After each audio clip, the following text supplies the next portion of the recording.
saan namin po kawasan nito. Alam ko kung maraming mga pag-aaral namin tulog sa ating magdalangin ng umaga hanggang ngayon sa kasalukuyan. Ngunit alam ko ninyo na ako po ay magbahagi ng kakunting karunungan lamang na nauukol po sa ating paksa. Kung saan ko nila po ang napakaganda ng ating paksa pinag-aaralan sa umaga nito, at ito po ay nakapanahon dahil nga po tayo nasa bagong taon na.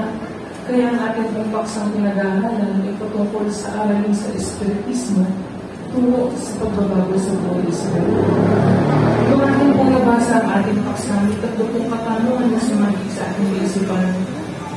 Bakit kailangan natin pag-aralan ang ating paksang pinag-aaralan sa aralan ito? Ano ang kahulugan nito? At ano ang kahalagahan ng mga aralin sa Espiritismo? Bakit po natin pinag-aaralan ng ating paksa sa umaga nito?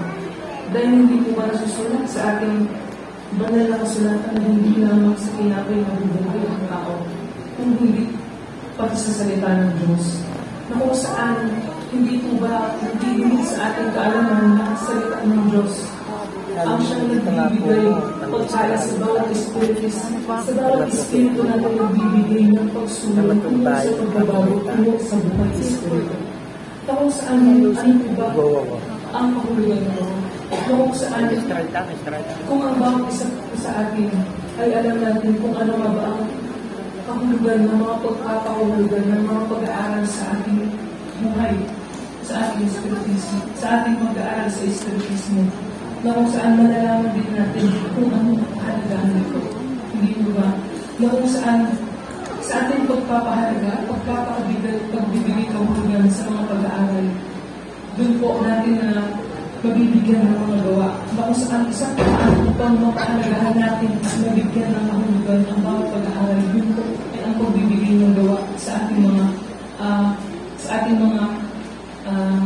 pag-aaral. Sabi nga, di ba, mga pag-aaral na kung ang bawat salita ay walang gawa, ito ay hindi walang kahulugan. Kaya, kung ang bawat isa po sa atin ay gusto natin baguhin ang ating mga sarili, ay paunti-unti, bigyan po natin ng gawa ang ating mga bawat pag-aaral na ating naririnig upang magdating po ng panahon, tayo po ay hindi katanggap-tanggap sa harapan ng ating Panginoon Diyos. Ito lang ang mga pag-aaral na maaari na